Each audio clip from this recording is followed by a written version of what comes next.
All right, injuries for practice today. Kevin Givens, groin, won't practice. Conley, hamstring, won't practice.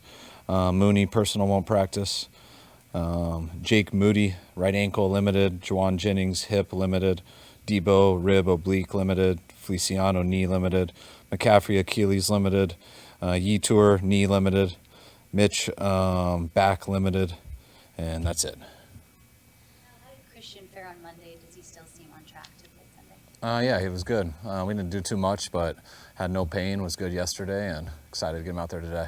Kyle, what have you told Mooney about just how much time he needs? I haven't told him any. We haven't even got there yet. I know they're having the service, I believe, this Friday for Amani. I know he's out in Dallas right now, and we're on his time with that. So just whenever he's getting close to ready. The NFL doesn't give you guys a roster exemption or players roster exemption for being on bereavement? No. Huh? No.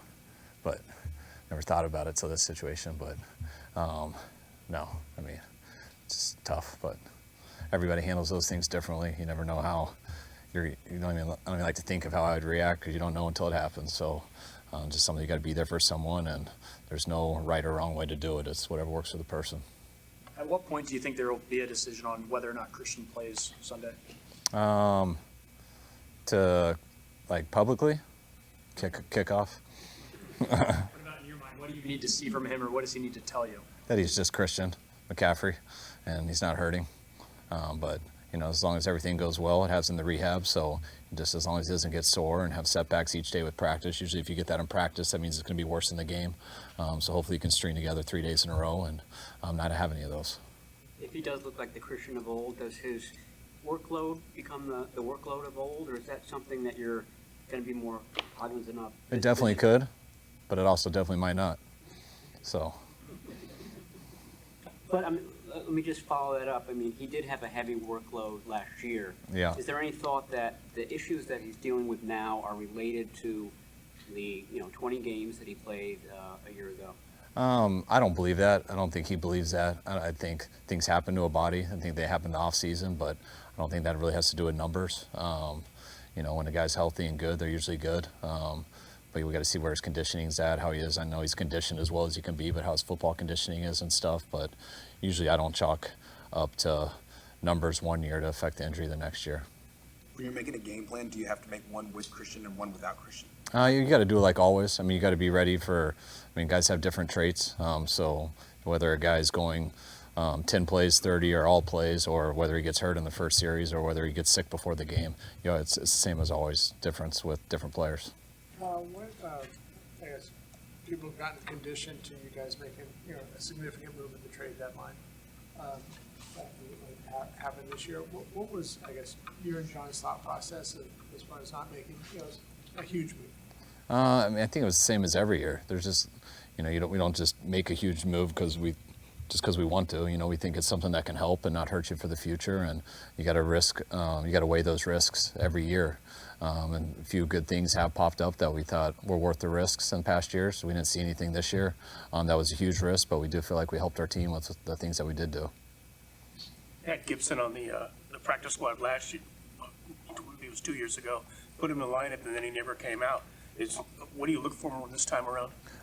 Just want to see where he's at. With him having the suspension and then him being with Jacksonville, he was always someone we were looking to in the offseason to bring here. And then he ended up getting with Jacksonville, and we're glad that he's not there. We knew as soon as that wouldn't be the case, we wanted to get him here if it worked out for him. With some of the injuries that we have, it was awesome to be able to get him and be available for our practice squad. And we'll get to see him practice this week, and we'll play from there.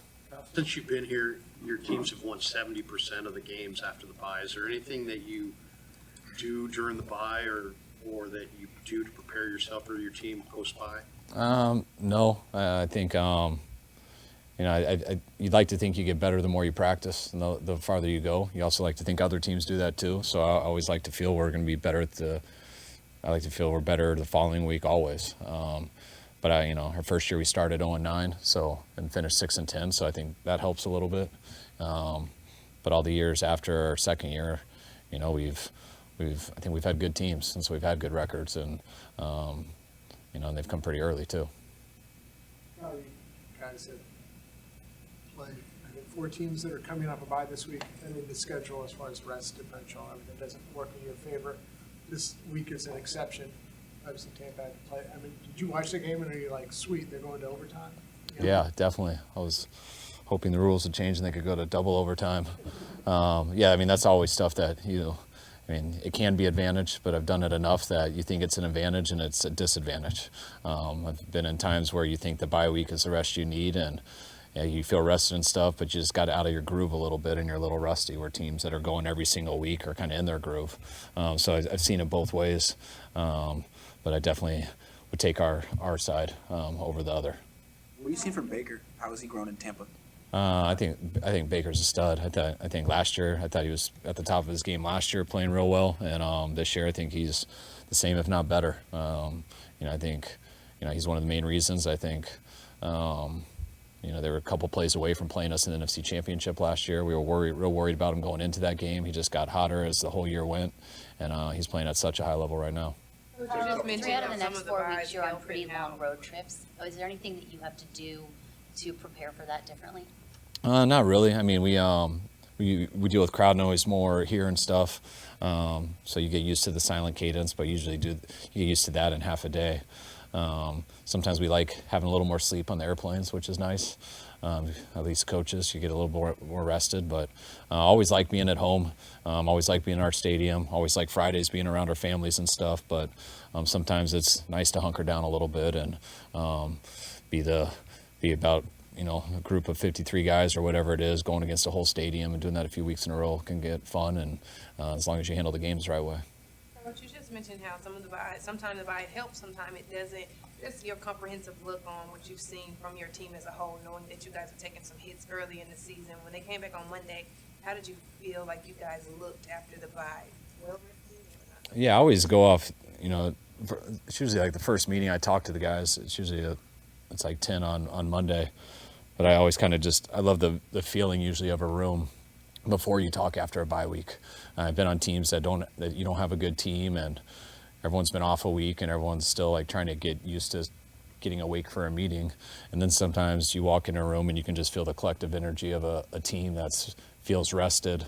They got away for a little bit and they're excited to be back. They're excited to be around the players, the coaches, and everyone for what's ahead. And that's the vibe I got from our team. I think we got it rested.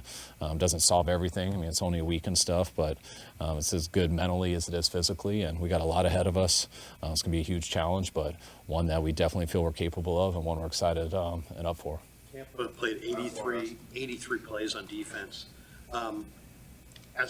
As a play caller, what can you do when you see a team's played that much, block that many minutes the game prior to take advantage of that advantage? I mean, not much as a play caller. I mean, it's you hope they're still tired from it.